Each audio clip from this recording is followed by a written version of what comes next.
Olá, a partir de hoje nós vamos fazer algumas reflexões. Eu queria que você prestasse um pouquinho de atenção, vou ver se eu consigo falar rapidinho, tá bom?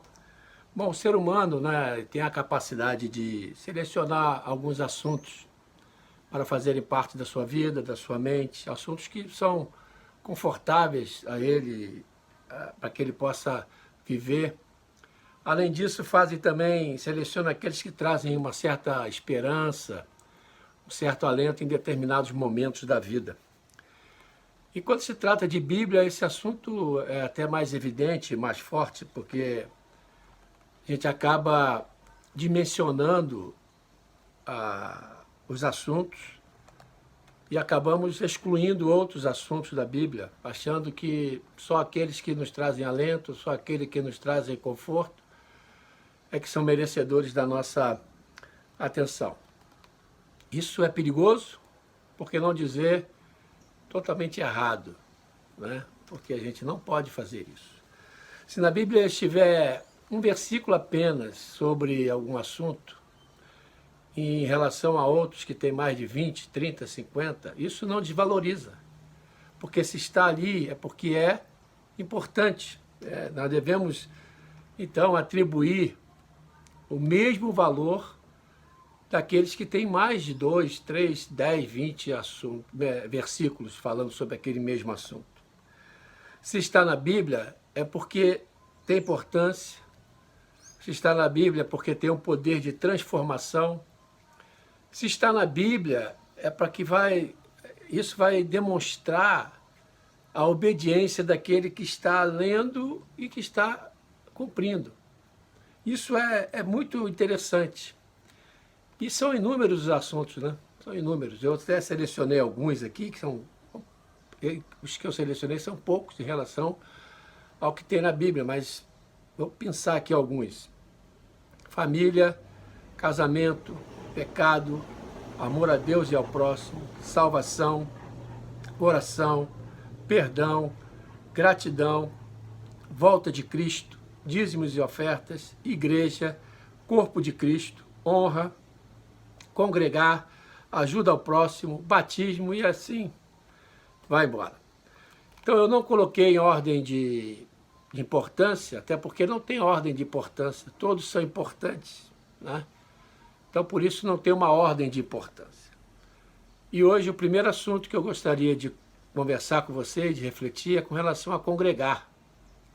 Lá em Hebreus 10, 25 diz: não abandonemos a tradição de nos reunirmos como igreja, segundo o procedimento de alguns. Mas, pelo contrário, motivemo-nos uns aos outros, tanto mais quanto vedes que o dia está se aproximando.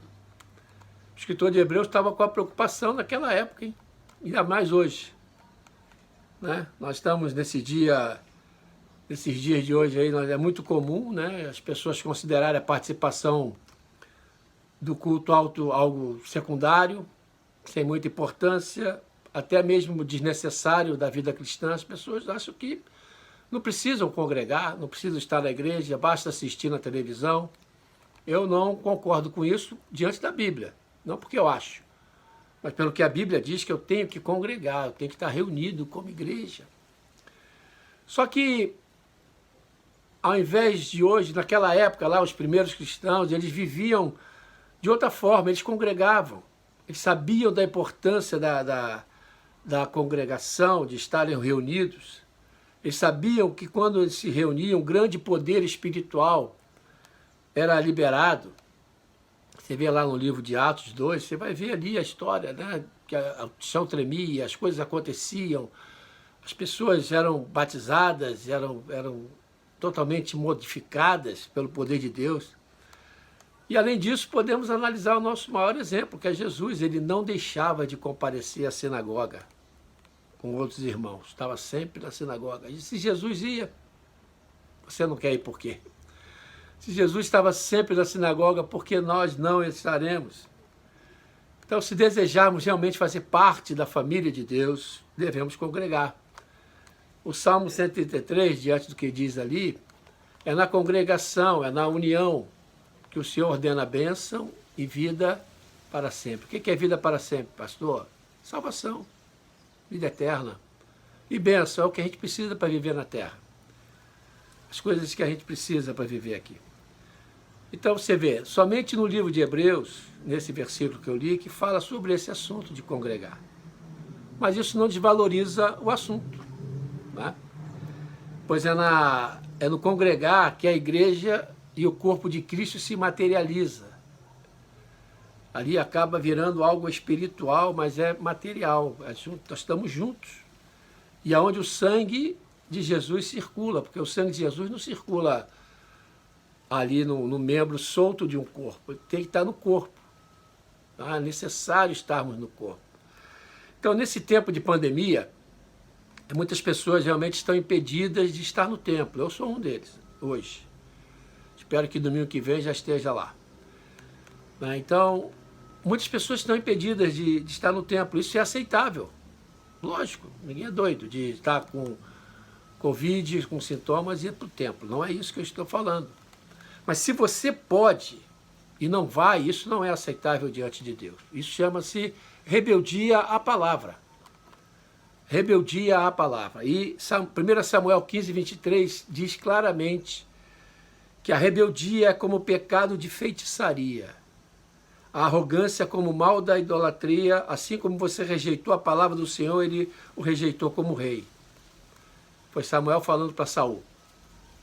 Então, amados, você que está me ouvindo aí, está me vendo, não brinque com isso.